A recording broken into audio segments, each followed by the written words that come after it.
From the headquarters of Ramsey Solutions, this is the EntreLeadership Podcast, where I take calls from leaders like you about what it takes to win at any stage of business and leadership. I'm Dave Ramsey, your host, with over 30 years of experience from the trenches. Yeah, no theory around here. This is the stuff we really do. Practical advice. And we'll take your calls. The phone number, if you want to be on the show, is 844-944-1070. 844-944-1070.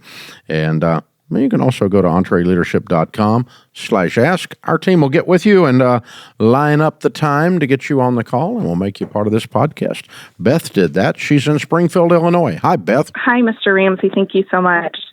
I have a healthcare business.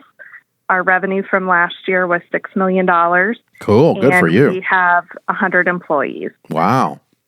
So my question is that my dad is working on his estate plan with the goal of dividing it equally between me and my siblings. It includes the healthcare business, a farm ground, cash, and investments.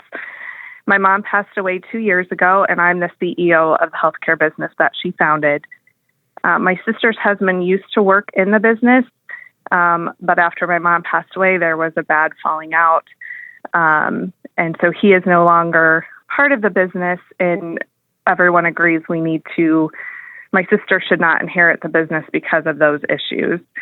And so with the current values of the businesses and everything in the estate, I would need to buy out part of my sister's shares from the business. And it was suggested to me as part of the estate that I would then take out a loan in order to buy out her shares. However, my husband and I are 100% debt-free, including our house. And we want this to be even with everyone, but we don't want to go into debt for an inheritance. How many siblings are there again? 3 of us total. Okay. So you, the sister that doesn't need to be involved, and your brother. Correct. Okay. Does your brother work there? He does the farm. Okay. So he's part of the farm. The healthcare business represents more than 1/3 of the value of the estate. Correct. With that, and then my dad also wanted to evenly split the farm ground. So one option is I could give up part of the farm ground. Yeah, definitely. Sure. Your dad doesn't get to do this to you. Okay? I don't care what he wants. I'm sorry. I mean, it's his money. He can do whatever he wants, but I can choose not to take the healthcare business if he doesn't want to do it my way. So it's silly for him to mess up this situation. So the healthcare business, if we don't split, if you took only one, what's the total of the estate? Value.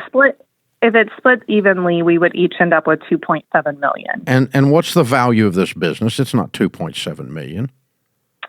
No, it is. I'm sorry, I should have had that. Roughly. I believe it's roughly $4 or $5 million of it, and then there's the farm ground and the investments. No. Oh, no, that can't be right. No. I think it's roughly... the healthcare business is grossing $6 million. What's it netting? The healthcare business. What is it net? When we did the valuation when my mom passed, it was around $3 million value. Okay, that sounds reasonable. Okay, and the estate is smaller than $9 million? Correct. Okay, so even if you only took this, you can't get clear. You still owe you still owe at least your brother. Right. Right? Yeah. So unless it goes up in value, well, of course, the stupid business is going to go up in value faster than the farm is. It's going to get out of whack the longer he lives. If you keep growing the business, you're going to grow it faster than that farm value is growing.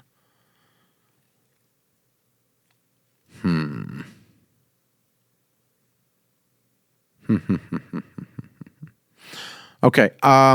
Let's go back on a couple of basic principles. All right. Principle number one is it's your dad's money. He can do with it what he wants to. You can't make him do anything.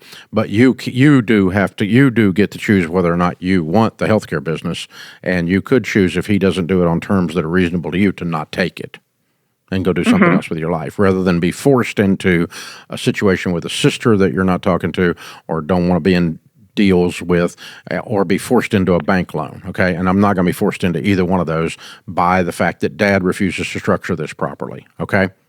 So number one principle is I can walk away. Number two principle is he gets to do what he wants to with his money. So I would sit down with him, your brother, and if your sister can sit in the room and be civil, I don't know how that works, and go, guys, we need to work this out because I'm willing to take just the healthcare business, but I'm not willing to be in debt to do it. Sure. And I'm not willing to take the farm, a third of the farm, and that forced me even into more debt. But if the healthcare business is more than 1/3, Dad, you've got to decide if you want to split this unevenly, which there's no law or even a moral construct that says it has to be split evenly. You know, her husband misbehaved with the owner of the company, your mother, and so he got booted out. There's nothing that says it has to be even.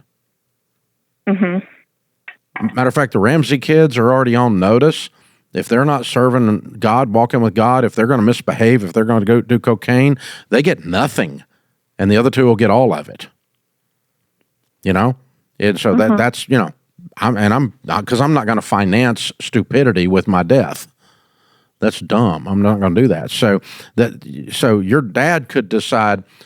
I'll give you an idea, but I don't know if you can pull it off relationally in the middle of all this. But I'm trying to think of structures that'll work. Number one, I think you could put forth the idea, I don't want anything, if you want to leave the whole healthcare thing to me, no strings attached, I'll take nothing else and be fine. Would you be fine with that? Yes. Okay. Put that forward. And then you could say, and we can lock in the values for purposes of all that right now. And Dad, if you live 10 more years, then we're going to go with today's values. Or we could say, Dad, you're going to do, brother gets the farm, sister gets this pile of investments, and I get the healthcare or whatever, regardless of the values. In the future, we're going to do that based on what it is today. Because the farm is worth $3 million. The healthcare business is worth $3 million today. The healthcare business could become worth $10 million while the farm goes from $3 million to $4 million if he lives 10 more years. That could easily occur because you're growing this, aren't you? Yes. And you're growing it right now. If it's got to be split even, you're growing it for them, not for you. That's weird.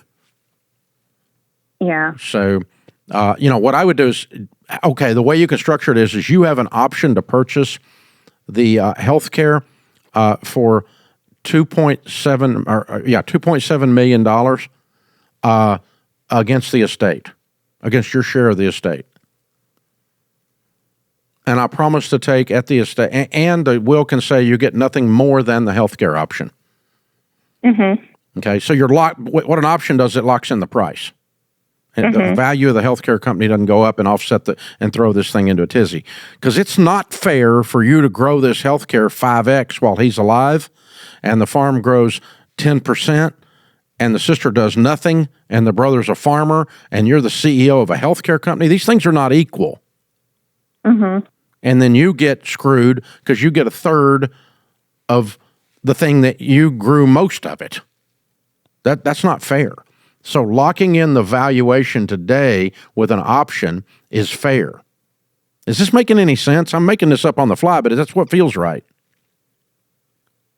Yeah, I mean, emotionally, obviously, I want to be even with my siblings, but also emotionally, I understand I'm doing the blood, sweat, and tears in the business right now. Yeah, I have no desire to work for them. No thanks. I don't mind working for Dad, but I really don't work for my sister who we had to throw her husband out because he's a twit. I don't want to work for her. And that's what you're setting up. Accidentally. It's the unintended consequences of this not being thought through well. So it may be you need to get an estate planning attorney in with the discussion with y'all in the room. And you all sit and go, how can we do this? Because here's the concerns. I don't want to grow this thing 5X and then be responsible for, paying you guys out for what I grew. No, thank you. So the only way I know to do that is to lock it in with some kind of option price today. And I will tell you, I don't want anything. Y'all can have everything if I take this business. If I'm not going to get this business, I don't think I want to quit. I don't think I want to keep running it. I don't if I'm you. And that's not being mean. It's not an ultimatum. You're not threatening people. It's not blackmail. But, I mean, it doesn't make sense that you grow something to create a problem for you and for your sister. So I've told my kids growing up, fair is where the tilt-a-whirl is and the cotton candy is. Okay? There is no fair. This is not socialism. This is Ramseyism. So we're going to do what we want to do. And so what makes sense is this. You get that, you get that, you get that. It didn't come out even. Oh, well. You know? So an example of that was when we started saving for college, our oldest child was already 6. And so she got more money put into her account because it took more to get her to college level by the time she got to 18 than it took for the others. I didn't put the same $100 a month in the 3-year-old that I put in the 6-year-old because the 3-year-old's got more time. And that's not even. I don't care. Even isn't necessarily fair. If I work twice as much, I should make twice as much. That's not even, but that's fair. And so that's the kind of stuff we look at when we're building an estate plan around our place. I think maybe some kind of an option where you tie the price down today and you agree to not take it. Whatever you guys do with the other stuff, you can have it. I don't care. And I don't think it's healthy for your family, you and your brothers and your sisters. I don't think it's healthy for the possibility of reconciliation for you to end up owing either one of them money. It's not good. Or you to be forced to go against your principles and go get a dadgum loan to buy them out of the share that they got by nothing other than the luck of DNA lottery. So y'all need to lock down your values now and decide, okay, you're going to get this, you're going to get this, and you're going to get this. And if it grows to more or less, that's okay. It is what it is. And just set that up in the thing. And you need written confirmation of that to continue to grow this healthcare company. So let's pretend it wasn't your dad and it wasn't your brothers and sisters. I'm just rambling, but I mean, I'm trying to think of how to properly emotionally set this up. You would never do this deal with a stranger where you get it when they die for an undetermined amount of money later. You'd lock in the price now, wouldn't you? Correct. I may not become the owner for 10 years, but I've got my price set. And I have to wait on the old man that owns it to die. And I'm buying it from this old man. And it's not your dad. I mean, that's the only way that'd be a good business deal. Because otherwise you're growing against yourself. When you're the CEO, you're growing a thing and you're costing yourself money on what you buy it for when the old man dies. If you're buying it from a stranger, you would never do. That's why I'm coming up with this. It's not right. It's the wrong thing to do. And your dad didn't mean to do that. He's not thought about it. Your mom evidently had the business acumen. But it's an unintended consequence of him fumbling around with this. So clarity, real communication, kindness, but firmness, bluntness. Don't leave things unsaid, but you don't have to insult your sister or her twit husband. You don't have to do any of that. You don't have to say I said that. Because I don't even know who they are, but I mean that you don't have to do it. You don't have to go there on that. It's just you've got a principle here. If I were going to buy this business upon the death of the owner from a stranger, here's the only way I would do it. I would not continue to grow it and increase my cost of purchase based on my success. That's a backwards incentive plan for a CEO. They would never do that out in the rest of the world. And you shouldn't have to do that for your dad or for your brother and sister. There, now I got to the bottom of it. It took me a minute to wander around, but I finally got where my gut, it was wrong. It took a minute to come out of my mouth. So there you go. But it's a very cool situation, and you guys have obviously done a good job. But let me tell you, if you don't get this handled, it's going to end very poorly. If you don't get some clarity and some good, solid legal documentation locking this stuff down, this is going to end in y'all having a fractured relationship that your mom or dad didn't want after their death. This is one of those estate plan situations that's going to cause that.